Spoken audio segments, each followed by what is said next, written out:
এখন পর্যন্ত আমরা প্রায় ৩০ লক্ষ টাকার মতো আমাদের সংগ্রহ হয়েছে। এছাড়াও কিন্তু জনগণের স্বতঃস্ফূর্ত অংশগ্রহণে আমরা দেখতে পেয়েছি যে বিভিন্ন ধরনের শুকনা খাবার, চিরা, গুড়, মুড়ি সহ ফার্স্ট এইড মেডিসিন কিন্তু তারা এসে দিয়ে যাচ্ছে। আসলে শুরু থেকেই ছাত্রদের একদম শুরুতে ওদের সাথে আছি।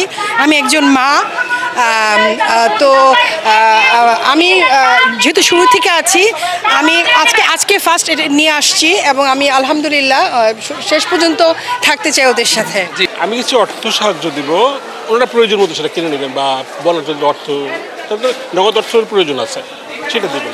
যেটা দরকার হচ্ছে প্রচুর পরিমাণে পানি দরকার, তো মিনারেল ওয়াটার এবং লাইফ জ্যাকেট যারা পারবে তারা হচ্ছে আমাদের লাইফ জ্যাকেট দিয়ে সহযোগিতা করতে পারে।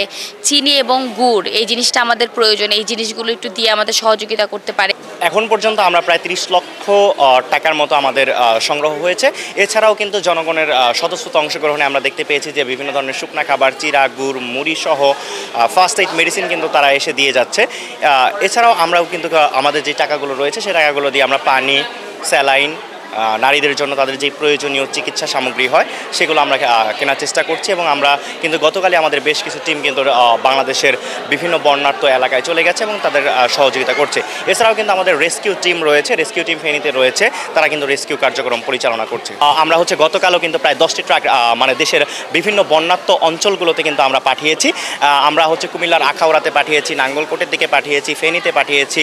এছাড়াও কিন্তু চাঁদপুরেও কিন্তু আমাদের যেই ত্রাণ বিতরণ সেটিও কিন্তু চলবে। সুতরাং দেশের যেই জায়গায় আমরা দেখতে পাচ্ছি যে মানুষজন আসলে বন্যায় অসহায় হয়ে পড়েছে কিংবা একটা বন্যায় সংকটের মধ্যে পড়েছে, আমরা কিন্তু সহযোগিতার হাত কিন্তু সেদিকে বাড়িয়ে দিয়েছি। এখন আমরা গতকালও পাঠিয়েছি এবং আজকে আমাদের কিন্তু লক্ষ্য থাকবে যে আরও বেশি যাতে আমরা ত্রাণ সহায়তা সারা দেশের বিভিন্ন জায়গায় পাঠাতে পারি, সে ব্যাপারে কিন্তু আমরা কাজ করে যাচ্ছি। আমার যা তৌফিক আর কি, আমি 30 কেজি খেজুর দিয়েছি মানবিক কারণে বন্যার্তদের সাহায্য করার জন্য। মানে এখানে আসছি, ছেলেরা গত দিন টকশোতে দেখলাম যে খেজুর করতে নিবে, এখন আমি এই জন্য 30 কেজি খেজুর আর ক্যাশ টাকা দিয়ে গেছি আর কি। তো আমরা এখানে বন্যা দুর্গতদের জন্য সাহায্য নিয়ে আসছি, আমরা কিছু শুকনো খাবার নিয়ে আসছি।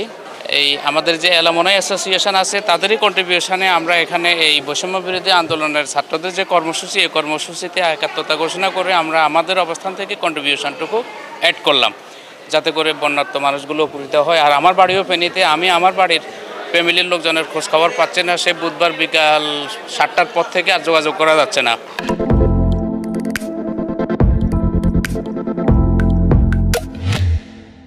আমাদের এখানে হচ্ছে মুড়ি, বিস্কিট, তারপর হচ্ছে প্যাডস মানে স্যানিটারি ন্যাপকিন, তারপর হচ্ছে এখানে বাচ্চাদের জন্য যে দুধ যেটা আসতেছে, তারপরে হচ্ছে আরও যে খাবারগুলো যেমন বিস্কিট, এই স্যালাইন এগুলো আসতেছে।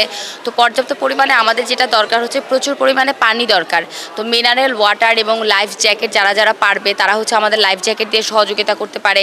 চিনি এবং গুড় এই জিনিসটা আমাদের প্রয়োজন, এই জিনিসগুলো একটু দিয়ে আমাদের সহযোগিতা করতে পারে। এগুলোর মধ্য দিয়ে তাহলে হচ্ছে আমাদের দেখা যাচ্ছে যে আমাদের যেই মানে কার্যক্রমগুলো সেগুলো আর আমরা ভালো মাত্রায় হচ্ছে সারা বাংলার মানুষের কাছ থেকে, মানে ঢাকাবাসীর পাশ থেকে হচ্ছে আমরা কিন্তু ভালো একটা রেসপন্স পাচ্ছি। তাই আমরা মনে করি যে যারা আরও মানে মানুষ যারা আছেন তারা এই রেসপন্সে হচ্ছে তারাও সাড়া দেবেন, তারাও হচ্ছে আমাদের পাশে এসে দাঁড়াবেন আর কি। আমি কিছু অর্থ সাহায্য দিব, ওনারা প্রয়োজন মতো সেটা কিনে নেবেন বা বলার জন্য অর্থ, নগদ অর্থের প্রয়োজন আছে সেটা দেবেন। আসলে শুরু থেকেই ছাত্রদের একদম শুরুতে ওদের সাথে আছি। আমি একজন মা, তো আমি যেহেতু শুরু থেকে আছি, আমি আজকে ফার্স্ট এটা নিয়ে আসছি এবং আমি আলহামদুলিল্লাহ শেষ পর্যন্ত থাকতে চাই ওদের সাথে।